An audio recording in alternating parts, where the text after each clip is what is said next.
ছেলেকে নিয়ে ডাক্তারের কাছে যাচ্ছি। গত সপ্তাহে এক্স-রে করিয়েছিলাম, ডক্টরকে দেখানো হয়নি, তাই আজকে নিয়ে যাচ্ছি। সবাই দোয়া করবেন। আসসালামু আলাইকুম, সবাই কেমন আছেন? আমি আর আমার ছেলে রিকশায় করে যাচ্ছি ডাক্তারের কাছে। আমার ছেলের জন্য সবাই দোয়া করবেন যেন স্বাভাবিক জীবনযাপন করতে পারে। আমরা 27 নম্বরে চলে এসেছি। এখন সন্ধ্যা 7টা বাজে। লাইটিংটা খুবই সুন্দর লাগে ঢাকা শহরে রাতের বেলা লাইটিংটা। শীতের সময় আকাশটা কুয়াশাচ্ছন্ন থাকে, ভীষণ ঠান্ডা পড়ছে। এত ঠান্ডা শহরে সহজে পড়ে না। গত 2 দিন যাবৎ খুবই ঠান্ডা পড়ছে। ঠান্ডায় কিছু কিছু মানুষের খুবই কষ্ট হয়, যারা হতদরিদ্র তাদের আসলে খুবই কষ্ট হয়। ঠান্ডা সবার জন্য সুখকর না। আমরাই তো হসপিটালের গেটে চলে এসেছি। হসপিটালে গেটে এসেই ফুলের বাগান থেকে ভিডিওটা নিলাম। আমার কাছে খুবই ভালো লাগছিল জিনিয়া ফুলগুলো, তাই ভিডিও করলাম। ফুল দেখলে আসলে মন ভালো হয়ে যায়। যত মনে দুঃখ থাকুক না কেন, কষ্ট থাকুক না কেন, ফুল দেখলে ভালো লাগে আমার কাছে। এই তো ডক্টর দেখানোর জন্য এখানে আসলাম। বসে আছে আমার ছেলে। ডক্টর আসলে দেখাবো।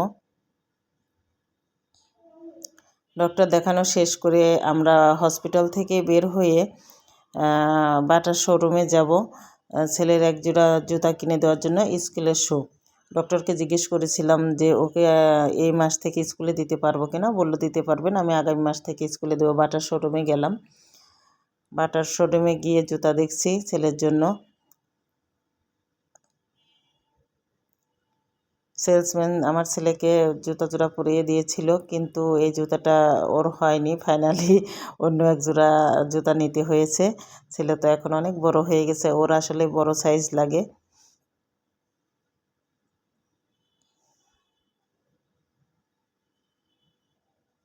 এই তো জুতা জোড়া পরে হাঁটাহাঁটি করলো।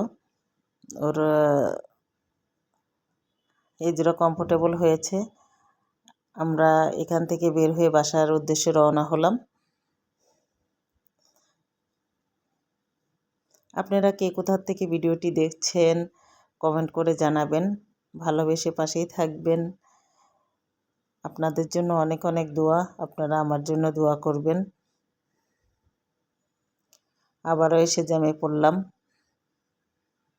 ঢাকা শহর মানে যানজটের শহর। আজকে যেহেতু শুক্রবার ছিল, আজকেও অনেকটাই যানজট। মানে জ্যামে পড়েছি দেখে আমার ছেলে মন খারাপ করেছে রিকশায়। আসলে যানজট কেউই পছন্দ করে না, সবাই চায় যে একটানে বাসায় পৌঁছায় যায়। ও বাসায় যাওয়ার জন্য অস্থির হয়ে গিয়েছিল। ওর মনটা বেশ খারাপ ছিল। আপনারা সবাই ভালো থাকবেন, সুস্থ থাকবেন, আমার জন্য দোয়া করবেন, ছেলের জন্য দোয়া করবেন। ফি আমানিল্লাহ।